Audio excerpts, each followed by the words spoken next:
Hello बच्चों, let's read the question first. assertion reason type का हमारे पास क्वेश्चन यहाँ पे assertion बोल रहा है the NADP reductase enzyme is located on the stroma side of the membrane.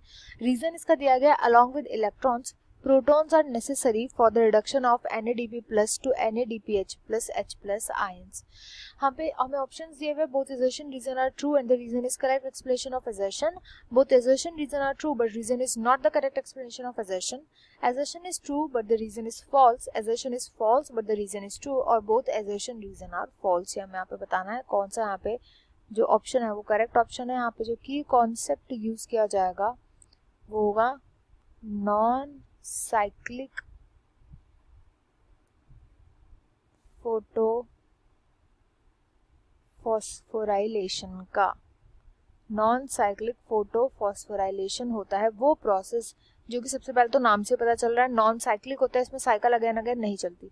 Photo phosphorylation का मतलब होता है एटीपी का प्रोडक्शन होना एंड फोटो का मतलब होता है सनलाइट की प्रेजेंस में, मतलब कि जब सनलाइट की प्रेजेंस में एटीपी का प्रोडक्शन होता है उसको हम बोलते हैं फोटो फॉस्फोराइलेशन।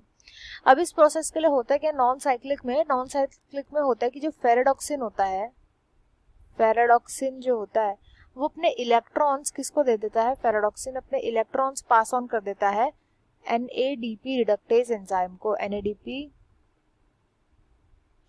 रिडक्टेज एंजाइम जब ये अपने इलेक्ट्रॉन्स इसको देता है तो ये NADP रिडक्टेज एंजाइम प्रेजेंट होता है स्ट्रोमा में।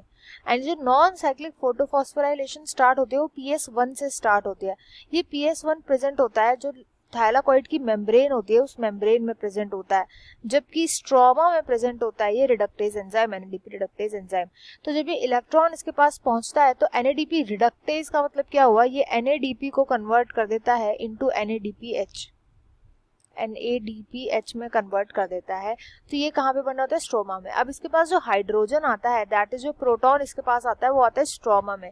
स्ट्रोमा में बहुत सारा हाइड्रोजन का प्रोटॉन ग्रेडियंट होता है। प्रोटॉन ग्रेडियंट का इसलिए ब्रेक डाउन भी कर देता है ये प्रोटॉन ग्रेडियंट, क्योंकि अगर केवल और केवल हाइड्रोजन इकट्ठा होता रहेगा स्ट्रोमा में तो इसकी वजह से क्या होगा, बहुत जो पीएच होगा वो डिक्रीज हो जाएगा बहुत ज्यादा स्ट्रोमा के अंदर। तो ज्यादा डिक्रीज नहीं होने देता, ये हाइड्रोजन आयंस जो होते हैं उनको यूज कर लेता है NADPH क्रिएट करने में।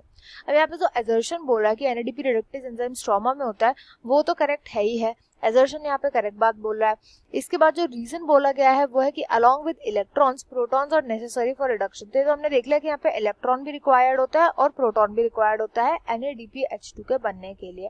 तो ये बात यहाँ पे सही बोली गई है, बट ये करेक्ट रीजन नहीं है कि NADP रिडक्टेज एंजाइम जो होता है स्ट्रोमा साइड पे पाया जाता है उसका। इस क्वेश्चन का राइट आंसर हो जाएगा option B. Both assertion and reason are true, but the reason is not the correct explanation of assertion. I hope you understood well. Best of luck and thank you.